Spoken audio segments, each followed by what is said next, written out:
Hello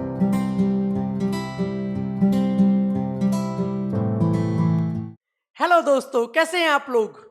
जय हिंद, जय भारत। मेरा नाम है अभिषेक गौतम और अभी आप देख रहे हो मास्टर जी फिजिक्स वाले यूट्यूब चैनल। हम इस चैनल पर फिजिक्स को पढ़ते हैं, सीखते हैं और समझते हैं। आज की जो हमारी वीडियो है वो वीडियो है क्लास 12th के लिए, जिसमें हम डिस्कस कर रहे हैं फिजिक्स का first chapter electric charges and field. ठीक है, आज वीडियो है हमारी electric field due to a system of point charges, यानी कि जो electric field due to a point charge already मेरे चैनल पे वीडियो आ चुकी है। ठीक है, अब आज हम डिस्कस करेंगे electric field due to a system of point charges. पहले मैं आपको समझा देता हूं कि हम क्या करने वाले हैं। देखो, हम लोग क्या करने वाले हैं, किसी भी पॉइंट चार्ज पर डिफरेंट डिफरेंट चार्जेस के होने की वजह से इलेक्ट्रिक फील्ड निकालना चाहते हैं। देखो, पहले क्या किया था, electric field due to a point charge हमारा एक टेस्ट चार्ज था और हमारा एक चार्ज था। हमने देखा था इस चार्ज की वजह से इस वाले पॉइंट चार्ज पर कितना इलेक्ट्रिक फील्ड अप्लाई हो रहा है, हम लोगों ने कैलकुलेट किया था, कोई प्रॉब्लम नहीं थी। Electric field due to a point charge. लेकिन अगर मान लो अगर एक चार्ज ना होके नंबर ऑफ चार्जेस हो जाएं, मतलब एक चार्ज यहाँ पर, एक चार्ज यहाँ पर, एक चार्ज यहाँ पर है, काफी नंबर ऑफ चार्जेस हो जाएं, तो किसी भी पॉइंट पर इलेक्ट्रिक फील्ड कितनी होगी। समझ में आई बात। हम लोग क्या पढ़ने जा रहे हैं, electric field due to a system of point charges, यानी कि इलेक्ट्रिक फील्ड कैलकुलेट करना है जो एक सिस्टम है पॉइंट चार्जेस का उसके अंदर। ठीक है, बिल्कुल बात क्लियर है। स्टार्ट करें। अब देखो, ध्यान से समझना। मान लो ये एक पॉइंट पी है, आप लोगों को डायग्राम में पॉइंट पी दिख रहा है। पॉइंट पी पर में इलेक्ट्रिक फील्ड निकालना है। पहली बात, अच्छे से स्टेप बाय स्टेप समझते जाना। ठीक है, पॉइंट पी पर इलेक्ट्रिक फील्ड निकालना है। अब एक बात बताओ, पॉइंट पी पर जब हम इलेक्ट्रिक फील्ड निकालेंगे तो क्या इसके आसपास कुछ चार्जेस हैं? हाँ हैं। मैंने कम से कम 2 चार्ज ले लिए। वैसे हम स्टडी कर रहे हैं नंबर ऑफ चार्जेस की, जैसे 2 हो सकते हैं, 3 हो सकते हैं, 4 हो सकते हैं, 5 हो सकते हैं, 7 हो सकते हैं, 50 हो सकते हैं, एन नंबर ऑफ चार्जेस हो सकते हैं। लेकिन मैंने मिनिमम कितने चार्ज रख लिए? 2, Q1 और Q2। यहां तक बात समझ में आई? फिर से बताता हूं, हमें पॉइंट पी पर इलेक्ट्रिक फील्ड कैलकुलेट करना है, लेकिन पॉइंट पी के आसपास नंबर ऑफ चार्जेस हैं और नंबर ऑफ चार्जेस मैंने रखे हैं 2। एक रखा है Q1, एक रखा है Q2, यानी अभी कंक्लूजन निकला कि 3 चार्ज रखे हैं यहाँ पे, एक Q1, एक Q2, एक Q0। क्लियर है? अब एक बात बताओ, जब आपने चार्जेस रख दिए Q1, Q2 और Q0, तो आपको इनकी पोजीशन पता होनी चाहिए। आपको क्या पता होनी चाहिए? इनकी पोजीशन के रखे कहां पर है। तो इसीलिए एक वाई एक्सेस बनाया है, एक एक्स एक्सेस बनाया है। पहले तो ओरिजिन, ये क्या है आपका ओरिजिन, ये क्या है आपका ओरिजिन।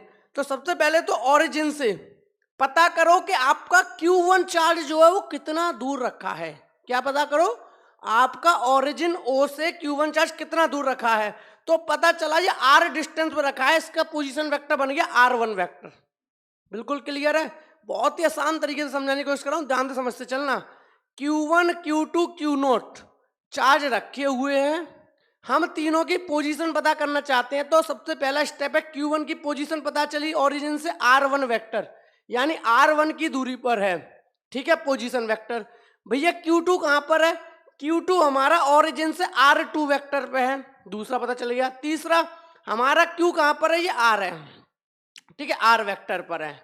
क्लियर है? तीनों के पोजीशन पता चल गई, Q1, Q2 और Q0 की। ठीक है भाई, अब हम पता करते हैं कि Q0 Q1 से कितना दूर है। Q0 Q1 से कितना दूर है। तो देखो कैसे ध्यान किया, यह पॉइंट क्या था? P था। तो R1P क्या बता रहा है? R1P डिस्टेंस हो गया। R1P क्या है? डिस्टेंस हो गया। जो R1P लिखा हुआ है ये क्या हो गया? R1P डिस्टेंस हो गया बिटवीन Q1 एंड Q0, यानी कि पॉइंट P तक। और R1P क्या बता रहा है हमें कि भाई जो डायरेक्शन है वो Q1 से P की तरफ है। तो हमें यहां से लेके यहां तक का भी डिस्टेंस पता चल गया विद डायरेक्शन। क्लियर है? अभी तक क्या क्या पता चला है? Q1 का पता चल गया डायरेक्शन और डिस्टेंस, Q2 का पता चल गया डायरेक्शन और डिस्टेंस, Q0 का डिस्टेंस और डायरेक्शन पता चल गया। अब हम नेक्स्ट स्टेप ले रहे हैं कि Q1 से Q0 कितना दूर है, क्योंकि भैया Q0 जो चार्ज जहां रखा है पॉइंट P पर, वहां क्या कैलकुलेट करना है? Electric field. और अब आपको इलेक्ट्रिक फील्ड अगर कैलकुलेट करनी है पॉइंट P पर और इस चार्ज की वजह से, तो क्या आपको दोनों चार्जेस के बीच का डिस्टेंस नहीं पता होना चाहिए? हाँ के ना? यानी कि Q0 और Q1 के बीच का आपको डिस्टेंस पता होना चाहिए विद डायरेक्शन, तो वो है R1P, यानी 1 से लेके P तक, 1 से लेके P तक का डायरेक्शन R1P और डायरेक्शन क्या हो गया 1 to P। ठीक है भाई, Q नॉट। अब Q नॉट पे और कौन इलेक्ट्रिक फील्ड कैलकुलेट करना चाह रहा है या फोर्स लगाएगा? भैया Q2। तो इसका भी तुम्हें क्या पता होना चाहिए? डायरेक्शन पता होना चाहिए, डिस्टेंस पता होना चाहिए। तो Q नॉट से लेके पॉइंट P तक R2P वेक्टर, यानी 2 से P का, 2 से, क्योंकि ये पॉइंट P है, 2 से P तक। बिल्कुल क्लियर है, जितनी बातें लिखी हुई है सब समझ में आ गई। ये वाई एक्सिस है, ये एक्स एक्सिस है, ये ओरिजिन है, यहां से सारे डिस्टेंस कैलकुलेट होंगे। Q1 का डिस्टेंस R1 वेक्टर है, पोजीशन वेक्टर। Q2 का R2 वेक्टर है। पॉइंट P पर Q1 से R1P है, पॉइंट P पर Q2 से R2P है। अब इसकी वजह से इस पॉइंट पर इलेक्ट्रिक फील्ड मैंने मान लिया E1। Q1 Q नॉट पे फोर्स लगाएगा, Q1 Q नॉट फोर्स लगाएगा, इलेक्ट्रिक फील्ड है E1। Q2 Q not force लगाएगा E2।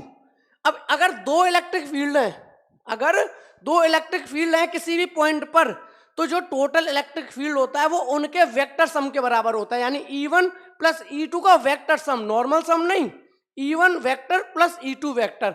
अब आप कहोगे सर यहाँ पे 3 चार्ज होते तो E1 vector plus E2 vector plus E3 vector, 4 charge होते E1 vector plus E2 vector plus E3 vector plus E4 vector. यानी कहने का मतलब ये है कि अगर आपको किसी भी पॉइंट पर इलेक्ट्रिक फील्ड निकालना है नंबर ऑफ चार्जेस की वजह से, तो जितने electric field E1 E2 E3 En, उन सबका वेक्टर सम ही उस पॉइंट पर इलेक्ट्रिक फील्ड होता है।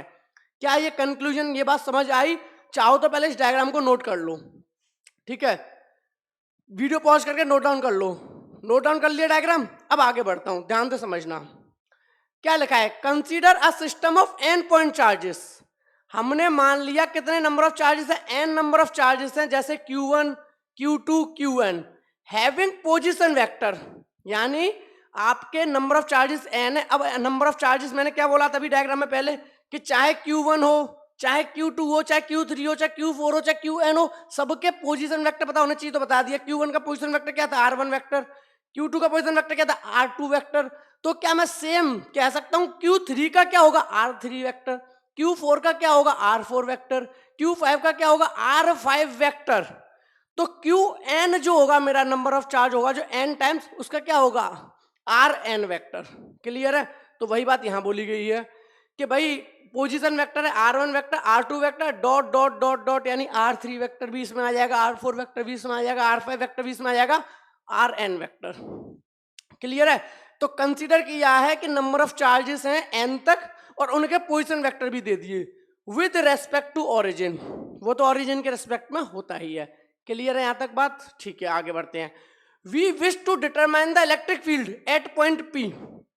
We wish to determine the electric field at point P, यानी जो ये पॉइंट P है, यहां पर हम इलेक्ट्रिक फील्ड कैलकुलेट करना चाहते हैं। किसकी वजह से? Q1 Q2 Q3 Q4 जितने भी चार्जेस हैं उन्हें सबकी वजह से पॉइंट P पे इलेक्ट्रिक फील्ड निकालना चाहते हैं। क्लियर है? और जितने भी चार्जेस है, चाहे Q1 हो, चाहे Q2 हो, चाहे Q3 हो, चाहे Q4 हो, उनके पोजीशन वेक्टर गिवन है। Q1 का R1, Q2 का R2, Q3 का R3, Q4 का R4 वेक्टर। ठीक है भाई, आगे बढ़ते हैं। Whose position vector is R vector? ठीक है। According to Coulomb's law, the force on the charge test Q naught due to charge Q1, यानी सबसे पहले मैं कैलकुलेट करूंगा कि Q1 की वजह से पॉइंट P पर कितनी फोर्स लग रही है। Q1 की वजह से पॉइंट P पर कितनी फोर्स लग रही है। अब एक बात बताओ, Q1 की वजह से पॉइंट P पर कितनी फोर्स लग रही है, इस बात के लिए मुझे डायरेक्शन पता होना चाहिए और डिस्टेंस भी पता होना चाहिए। तो डिस्टेंस क्या हो गया? R1P, यानी 1 से लेके P तक का डिस्टेंस, और पोजीशन वेक्टर इनका वो हो गया R1P। ठीक है, R1P क्या बता रहा है? 1 से लेके P तक का डिस्टेंस। तो देखते हैं आगे। तो फोर्स निकाल रहा हूं मैं पॉइंट P पर, ठीक है। तो कितनी फोर्स निकलेगी? F1 = 1/4 pi epsilon not Q1 Q not R1P का स्क्वायर R1P फैक्टर। यहां तक बात क्लियर है कि नहीं? फिर से ध्यान से समझा देता हूं, यहां पर समझा देता हूं। मान लो ये था तुम्हारा Q1, ये था तुम्हारा Q1, उस वाले डायग्राम का एक पार्ट यहां बना रहा हूं Q1 से तुम्हें पॉइंट P पर निकालना है भाई, वो फोर्स निकालना है। पॉइंट P पर क्या निकालना है? फोर्स। तो इनके बीच का डिस्टेंस में पता चला भाई R1P, कितना पता चला? R1P vector. ठीक है, अब फोर्स कैसे निकलेगी, अब मैंने मान लिया यहाँ पे F1 फोर्स लग रही है, क्या मान लिया, F1 फोर्स, Q1 से पॉइंट P पर निकालनी है फोर्स। अब हम जानते हैं कि जिस भी पॉइंट पर फोर्स निकालनी होती थी उस पॉइंट पे क्या रखा जाता था, टेस्ट चार्ज रखा जाता था, यानी यहाँ पे रखो Q0 टेस्ट चार्ज। तो कितनी फोर्स लगेगी, तो वो बता रहे हैं फोर्स लगेगी, कूलम्स लॉ आप लोगों को याद होगा, कूलम्स लॉ क्या कहता है, फोर्स बिटवीन टू चार्जेस कितनी होती थी, 1/4πε0 Q1 Q0 बाई डिस्टेंस का स्क्वायर, जो कि इन दो चार्जेस के बीच में, और उनका यूनिट वेक्टर। ठीक है भाई, अब ध्यान से समझना, 1/4πε0 कांस्टेंट है, Q1 इंटू Q0, यहाँ Q1 है वहाँ Q0 है, Q0 आया, R1P क्या बता रहा है, यहां से यहां तक का डिस्टेंस, तो R1P का स्क्वायर। अब चूंकि डायरेक्शन नहीं बताना पड़ेगा तो यूनिट वेक्टर आ गया R1P, यानी इसका काम जो R1P का जो ये यूनिट वेक्टर है, इसका काम क्या है, सिर्फ डायरेक्शन बताना, यानी कि कहना चाह रहा है जो फोर्स लग रही है वो किधर लग रही है, इधर लग रही है, मैं इतना कहना चाह रहा है, जो फोर्स लग रही है वो इधर लग रही है, R1P 1 से P की तरफ फोर्स लग रही है। ठीक है, RP1 होता तो P से 1 की तरफ फोर्स लगती, तो R1P का मतलब क्या, 1 से P की तरफ फोर्स लग रही है। बिल्कुल क्लियर है कि नहीं, कोई डाउट, यानी F1 equals to 1/4πε0 Q1 Q0 R1P का स्क्वायर, R1P यूनिट वेक्टर। अब देखो ध्यान से समझना, पीछे यही फोर्स बताई गई है, यानी Q1 ने Q2 पे कितनी फोर्स लगाई, Q1 ने Q0 पे, सॉरी Q2 नहीं, Q1 ने Q0 पे कितनी फोर्स लगाई, यानी Q1 ने Q0 पे कितनी फोर्स लगाई, Q1 ने Q0 पे कितनी फोर्स लगाई, वो यही फोर्स लगाई, F1 1/4πε0 Q1 Q0 R1P का स्क्वायर, R1P यूनिट वेक्टर। बिल्कुल क्लियर है। आगे, where R1P is a unit vector, वही मैंने भी जो समझाया कि जो R1P है ये क्या है, सिर्फ एक यूनिट वेक्टर है in the direction from Q1 to P, जो कि बस इतना बता रहा है कि जो डायरेक्शन है वो Q1 से P की तरफ है। बिल्कुल क्लियर है मेरे भाई, यहां तक। इसे नोट डाउन करना हो तो पहले वीडियो पॉज करके नोट डाउन कर लो ध्यान से, ठीक है, वीडियो पॉज करो, नोट डाउन कर लो। नोट डाउन कर लिया, यहां तक बिल्कुल क्लियर है। अभी समझ रहे हो ना हमने क्या किया है, हमें किसी भी पॉइंट पर इलेक्ट्रिक फील्ड निकालना था, हमें किसी भी पॉइंट पर क्या निकालना था, इलेक्ट्रिक फील्ड। किसकी वजह से, नंबर ऑफ चार्जेस की वजह से। तो पहले हम पता कर रहे हैं कि भैया ये वाला चार्ज कितना फोर्स लगा रहा है, फिर हम पता करेंगे ये वाला चार्ज इस पर कितना फोर्स लगा रहा है, फिर हम पता करेंगे भाई ये वाला चार्ज कितना फोर्स लगा रहा है। तो पहले फोर्स कैलकुलेट किया, आगे बढ़ते हैं। अब हम जानते हैं कि इलेक्ट्रिक फील्ड कितना होता है। अगर किसी भी पॉइंट पर हमें फोर्स पता है, जैसे ये Q1 चार्ज है, ये Q0 चार्ज है, हमें इस पॉइंट पर इलेक्ट्रिक फील्ड निकालना है, तो पहले हमें इस पॉइंट की क्या पता होनी चाहिए, फोर्स पता होनी चाहिए कि ये चार्ज कितनी फोर्स लगा रहा है, उसके बाद हम इलेक्ट्रिक फील्ड निकालते हैं। कैसे, वो बताया गया है, the electric field at point P due to the charge Q1 is, फिर से वही बात, यानी इस Q1 चार्ज की वजह से पॉइंट P पर इलेक्ट्रिक फील्ड कितना होगा, इलेक्ट्रिक फील्ड कितना होगा, तो उन्होंने बताया है कि इलेक्ट्रिक फील्ड होगा force per unit test charge. ये आपको फॉर्मूला याद होगा जब आपने इलेक्ट्रिक फील्ड पढ़ा था, क्लियर है। तो E1 वेक्टर कितना हो जाएगा, force per unit test charge. तो याद करो F1 कितना आया था, 1/4πε0, लिख के बता देता हूं क्या आया था। F1 आया था 1/4πε0 Q1 Q0 R1P का स्क्वायर और R1P यूनिट वेक्टर, ये आया था। अब चूंकि Q0 का डिवाइड हो रहा है, चूंकि Q0 का डिवाइड हो रहा है, क्या Q0 से Q0 नहीं कट जाएगा, तो बचा क्या, बचा हमारा 1/4πε0 Q1 के साथ में जो Q0 था वो हट गया, क्योंकि Q0 का डिवाइड हो गया ना, Q0 का फोर्स में डिवाइड हो रहा है, तो फोर्स में जो भी Q0 था हट गया, तो 1/4πε0 Q1 R1P का इसको R1P वेक्टर, यानी ये आपका निकल आया इलेक्ट्रिक फील्ड, ये आपका निकल आया electric field at point P due to charge Q1, clear है, यानी निकल आया electric field at point P due to charge Q1, यानी Q1 कितना पॉइंट P पर इलेक्ट्रिक फील्ड लगा रहा है, यानी E1 की वैल्यू आ गई, यानी E1 की वैल्यू आ गई। बिल्कुल क्लियर, कितनी आ गई, 1/4πε0, फिर क्या लिखा है यहाँ पे, Q1 R1P का स्क्वायर और R1P यूनिट वेक्टर, ये वैल्यू आ गई। यानी कितना इलेक्ट्रिक फील्ड Q1 ने लगाया, 1/4πε0 Q1 बाई R1P, यानी 1 से लेके P तक का डिस्टेंस, उसका स्क्वायर और डायरेक्शन 1 से P की तरफ, यानी इलेक्ट्रिक फील्ड की डायरेक्शन कहाँ है, यहाँ है। बिल्कुल क्लियर है मेरे भाई, बिल्कुल क्रिस्टल क्लियर है। यानी यहाँ से एक और चीज पता चल गई, इलेक्ट्रिक फील्ड किसी भी पॉइंट पर इस Q0 पर तो डिपेंड ही नहीं कर रहा, समझ रहे हो ना, ये हमने बात इलेक्ट्रिक फील्ड में भी की थी, फिर से याद दिला दे रहा हूं। इलेक्ट्रिक फील्ड हमारा क्यू नॉट पे कितना आया 1/4πε0 Q1/R1P, यानी अगर Q1 बदलेगा तो इलेक्ट्रिक फील्ड बदलेगा, यानी ये चार्ज का मैग्नीट्यूड बदलेगा तो इलेक्ट्रिक फील्ड बदलेगा। क्यू नॉट पर तो डिपेंड कर ही नहीं रहा, क्लियर है, और डिस्टेंस पे डिपेंड कर रहा है। ठीक है, E1 निकल आया। अब समझ रहे हो ना, नेक्स्ट टारगेट क्या होगा, E2 निकालना। नेक्स्ट टारगेट क्या होगा, E2 निकालना। सिमिलरली पहले क्या पता करेंगे, Q2 ने कितनी फोर्स लगाई Q नॉट पे, Q2 ने कितनी फोर्स लगाई Q नॉट पे, Q नॉट पे जितनी फोर्स लगाई होगी E2 निकल आएगा, जैसे E1 निकला है। निकालते हैं। अब देखो ध्यान से, similarly electric field at point P due to charge Q2। Similarly same तरीके से हम इलेक्ट्रिक फील्ड निकालेंगे कहां पर, पॉइंट P पर, किसकी वजह से, ड्यू टू चार्ज Q2। अब ध्यान से समझना, E2 कितना निकलेगा, वही F2/Q0 वेक्टर। फोर्स कितना निकलेगा, सेम 1/4πε0। यहाँ पे Q1 Q0 था, तो यहाँ क्या हो जाएगा Q2 Q0, तो Q0 से Q0 कट गया, तो 1/4πε0 Q2/R2P का स्क्वायर, R2P वेक्टर। देखो फोर्स लिख देता हूं कितना आया होगा, फोर्स आया होगा 1/4πε0। ठीक है, अब यहाँ क्या आएगा Q2, क्योंकि Q2 और Q0 के बीच में फोर्स पता कर रहे हो ना, तो जिन दोनों के बीच में फोर्स पता की जाती है उनका मल्टीप्लाई होता है, तो Q2 Q0 बाई, अब डिस्टेंस कौन सा लोगे, वहां पे लिया था R1P, क्या लिया था R1P, यानी 1 से P की तरफ, 1 से P की तरफ। अब कहां जा रहे हैं, 2 से P की तरफ, तो यहाँ क्या होगा R2P, कितना होगा R2P स्क्वायर। बात समझ आई ना, R1P का मतलब था चार्ज 1 से पॉइंट P की तरफ, लेकिन अब हम निकालना है चार्ज 2 से, तो चार्ज 2 से P की तरफ जाएंगे ना, तो R2P का स्क्वायर और R2P यूनिट वेक्टर, ये हमारी फोर्स की वैल्यू आई।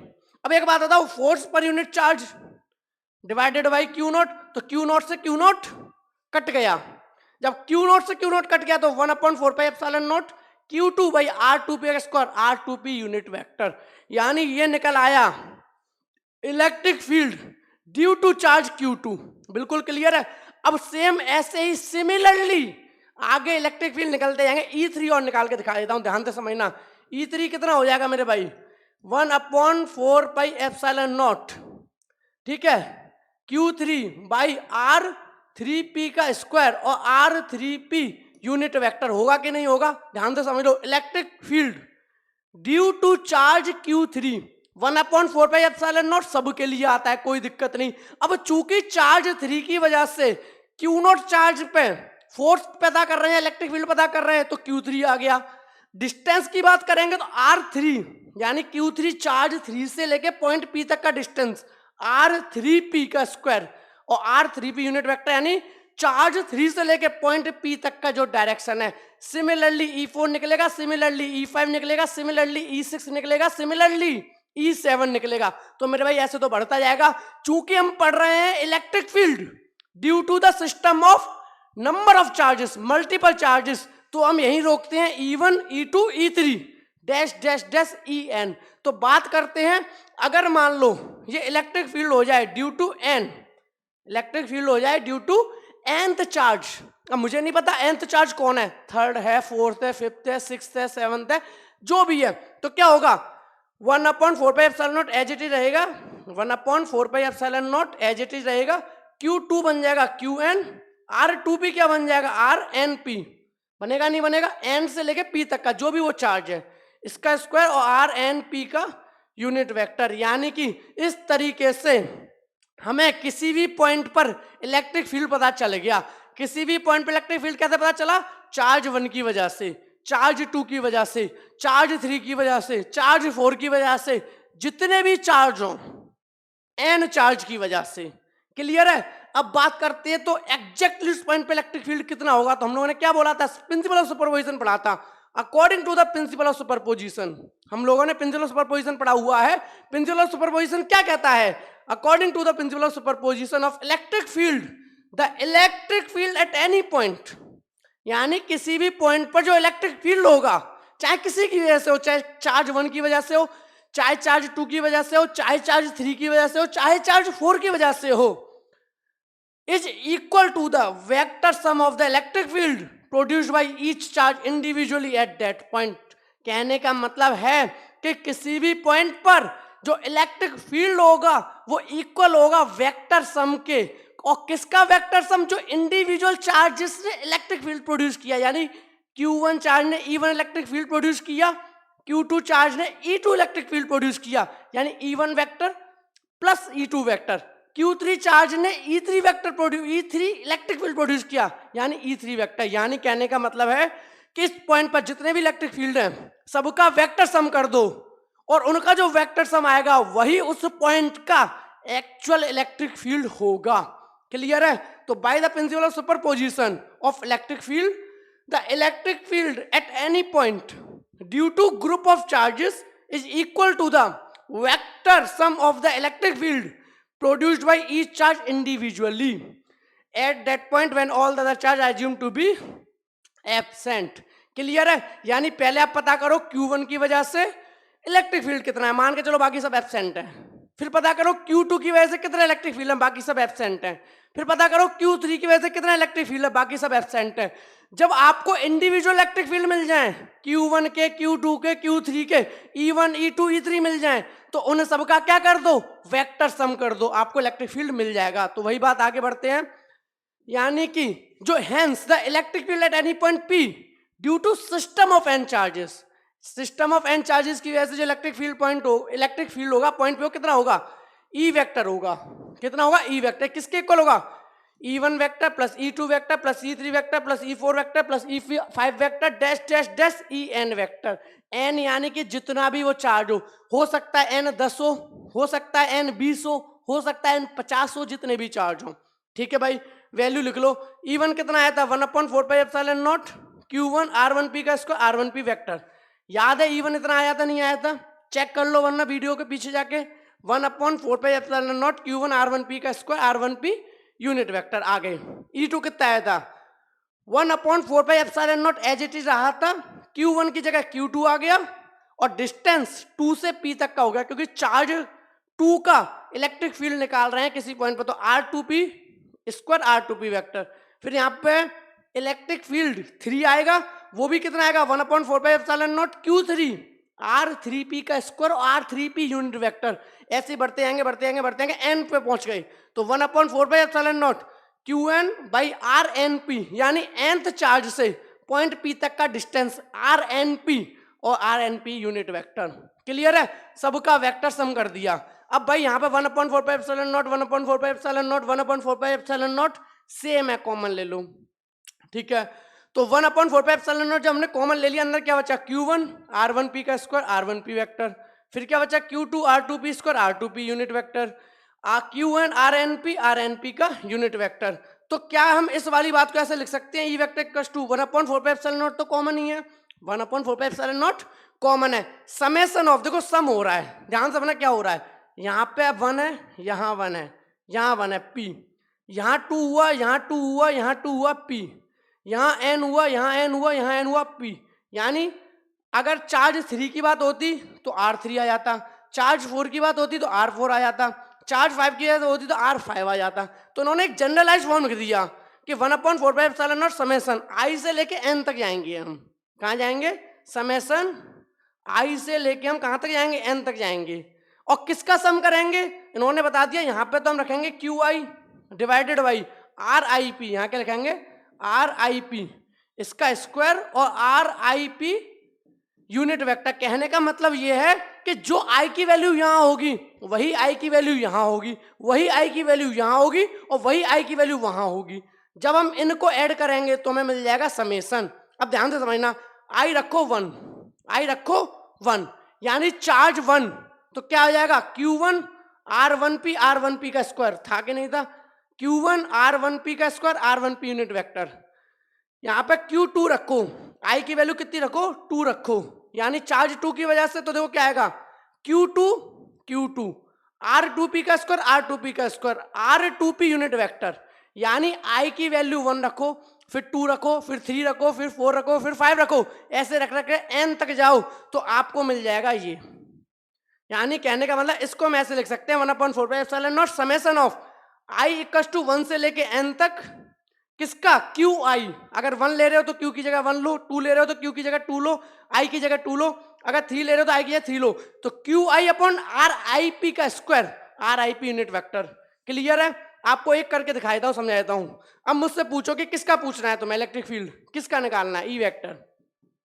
अब मान लो आपने कहा सर मुझे 10th चार्ज की वजह से निकालना है, किसकी वजह से निकालना है, 10 चार्जेस की वजह से। तो 10 चार्जेस का कैसे निकलेगा, तो देखो 1/4πε0, आगे क्या है क्यू आई, यानी कि यहां पे आ जाएगा Q10 अपॉन R10P का स्क्वायर और R10P का यूनिट वेक्टर। ठीक है, तो ये आ गया electric field due to charge 10। ठीक है, जो 10th चार्ज है उसके इलेक्ट्रिक 1/4πε0 Q10 अपॉन R10P, क्योंकि क्या किया, जो आई की जगह था वहां वैल्यू पुट कर दो। ठीक है, इन सब का समेशन, यानी कि 10 वाले का प्लस 9 वाला, फिर इसके बाद 8 वाला, फिर इसका 7 वाला, जितने भी चार्ज है उन सब का सम करोगे तो आपको पता चल जाएगा उस पॉइंट का इलेक्ट्रिक फील्ड। यानी इलेक्ट्रिक फील्ड कितना है, फिर से बता देता हूँ, 1/4πε0 summation of I equal to 1 से लेके n तक Q I divided by R I P square, R I P unit vector. बिल्कुल क्लियर है? इसे नोट डाउन करना हो नोट डाउन कर लो वीडियो पॉज करके। ठीक है, नोट डाउन हो गया। आई थिंक आपको बहुत अच्छे से क्लियर हो गया होगा electric field due to a system of charges. इससे पहले हमने डिस्कस किया था electric field due to a point charge. बिल्कुल क्रिस्टल क्लियर है मेरे भाई। अगर फिर भी कोई डाउट रह गया हो तो कमेंट सेक्शन में कमेंट करके जरूर बताना। मिलते हैं फिर नेक्स्ट वीडियो में अपने नए कॉन्सेप्ट के साथ। Thank you so much.